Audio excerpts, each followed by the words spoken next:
اعوذ بالله من الشیطان الرجیم بسم الله الرحمن الرحیم. نن موږ ناول کې د ناول چې کوم ترکیبي اجزا دي پای کې د کیسې ذکر کوو کنه. کیسه څه ته وایي؟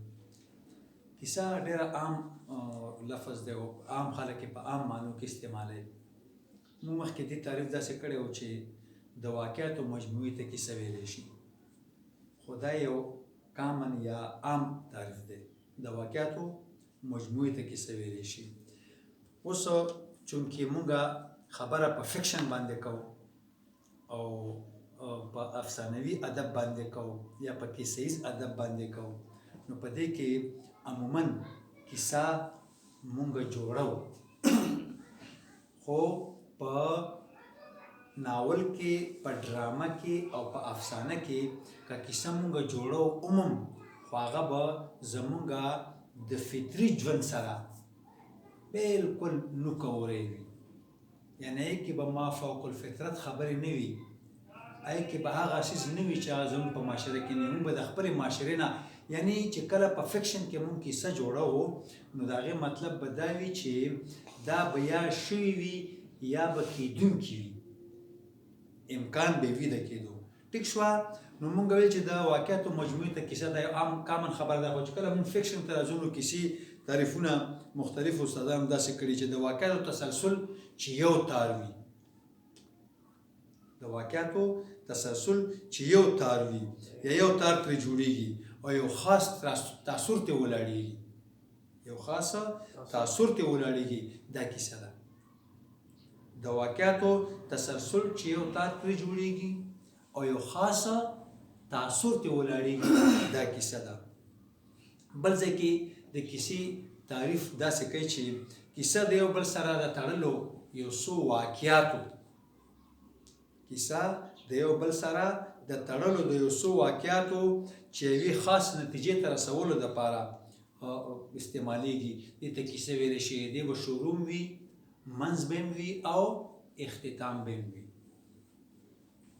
د یو څو واقعاتو یا د یو بل سره تړلو د یو څو واقعاتو د یوې خاص نتیجې ته رسولو ته کیسه وایي چې دې به شروع وي، منظومانه به وي او اختتام به وي. ټیک شو؟ د کیسې مختلف قسمونه دا دي. یو نیمه کیسه په خط مستقیم کې بیانېږي.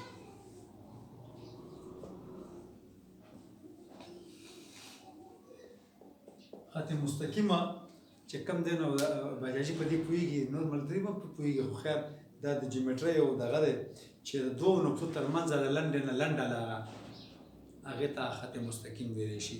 یعنې په خط مستقیم یو کیسه داسې بیانېږي چې خط مستقیم کې وي، د یوې نقطې نه شروع شي او په بله نقطه باندې ختمه شي، بلکل نیغ په نیغه ځي.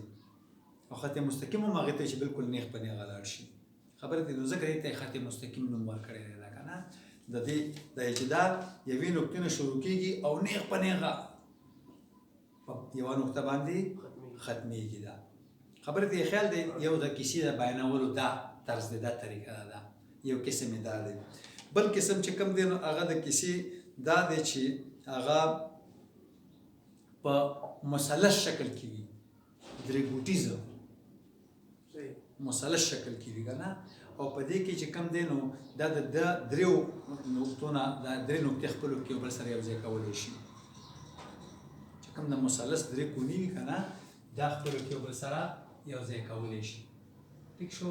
یو دا دغه شو نقطه شوه، یوه دا نقطه شوه، یوه دا نقطه شوه که نه، یا A D او C ده. نو دا نقطې به خپلو کې څه کېږي؟ دا به یو بل سره کېږي. دلته د دې نقطو مطلب څه دی او مراد ته څه دی؟ دا هیرو، هیروین او ویلن. د خبرې ته خیال دی. ځینې کیسې په دې انداز کې بیانېږي چې درې ګوټیزې وي او دا درې ګوټونه چې کوم دی پوه شي، درې نقطې خپلو کې یو بل سره یو ځای کېږي. د دې درې نقطو نه مراد دی هیرو، هیروین او ویلن، چې عموما موږ دا په فلمي کیسه کې ډېر موږ ته مخې ته راځي، که تاسو خیال وکړئ که نه. په ډرامه کې او په ناول کې هم ډېر دي، او په ډرامه کې دومره څوک ډېره توجه نه ورکوي ویم داسې کیسې هم دي خو ما خو عرض وکړو چې لیکوال با اختیاره دی چې خط مستقیم کې کیسه بیانوي او که نه په مثلث کې بیانوي ټیک شوه بله دریم قسم چې کوم دی هغه دایره وي څه شی وي دایره دا نقطه ده که نه دې نه موږ شروع شو دلته کې دې نقطې نه که نه دا موږ روز دایره ګوله نو په دې کیسه کې چې کله ناولنګار دا کیسه بیانوي چې د کومې نقطې نه کیسه شروع شي کومې نقطې نه کیسه واپس په همغه نقطه ختم شي لکه د دې زه تاسو ته زموږ د تېر اجلاس نه یو مثال درکوم چې د هلال چې کومه افسانه دغه کړې وه دا موږ چې فلیش بیک ته لاړه شي نو واپس په همغه ځای باندې ختمه شي دا د دایرې شکل کیسه ده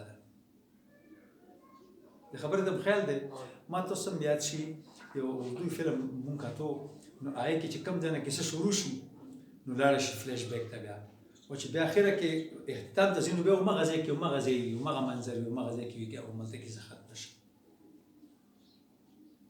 یا که تاسو د حمزه باجرندګۍ ډرامه چا کتلې وي هغې کې د دایرې شکل کې چې کوم د پوښ کیسه بیان شوې ده نو کیسه په دریو طریقو باندې بیانې درې قسمونه لري د بیانولو یو خط مستقیمه جیومټري نه دی روانه که نه او هغې کې نیغ په نیغه باندې ځي یوې نقطې باندې شروع شي په نیغ په نیغ په بله نقطه ختمه شي بل دی مثلثه درې ګوټیزه چې درې واړه نقطې خپلو کې بل سره یوځای کېږي په هغې کې هیرو هیروین او ویلن وي پکې ټول فوکس په دې باندې وي او د دریم قسم چې کوم دی دایره وي چې کوم دی نقطې نه کیسه شروع شي نو کیسه ځي فلیش بیک ته لاړه شي تاویږي خو چې بیا سره اوچت کړی که سړی چې خوب ویني که نه بیا په همغه ځای باندې کیسه ختمه شي کومې نقطې نه شروع شوي په همغه نقطه باندې کیسه ختمه شي دا درې د کیسې قسمونه دي ټیک شو اوس د کیسې چې کوم د بیانولو دغه دي طریقې دي هغه درې دي ځکه مې دغه بیلم کو که نه چې دغې درې دي هغې کې دا یو دا شو دا بل مثلث شو که نه په دې کې ټیک شوه بله دایره شوه دا درې خو د دې د قسمونه شو اوس د دې د بیانولو طریقې چې کوم دي کیسه او بیانېږي څنګه په دې کې اول قسم دی هغه موږ سره چې کوم اول قسم دی نو هغه دی براه راست طریقه براه راست طریقه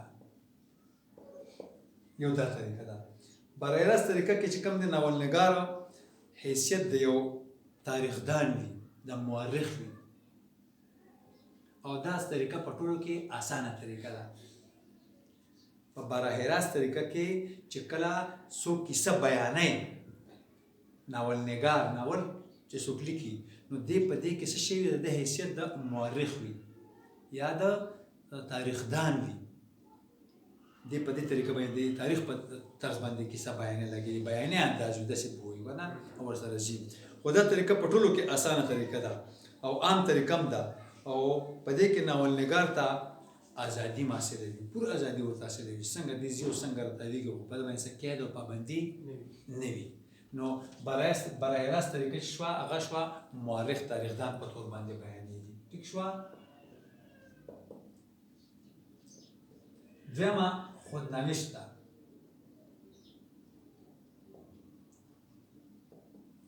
د خودنوشت چې کومه ده دا طریقه لکه د هغې په نسبت باندې ګران ده دې کې ناولنګار د متکلم په صیغه کې کیسه بیانوي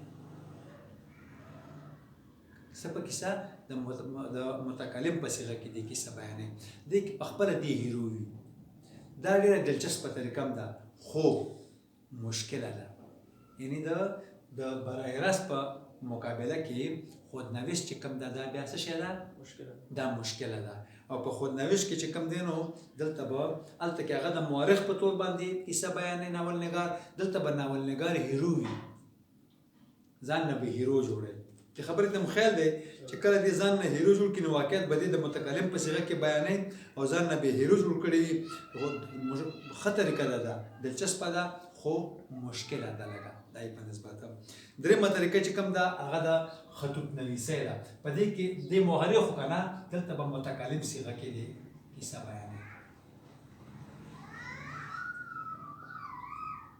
صيغه کې به دې بیانوي کیسه. ټیک شوه.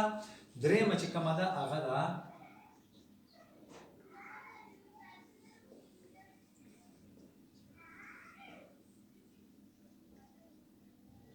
د خطوط نویسۍ طریقه. دا بیا په ټولو کې مشکله ده.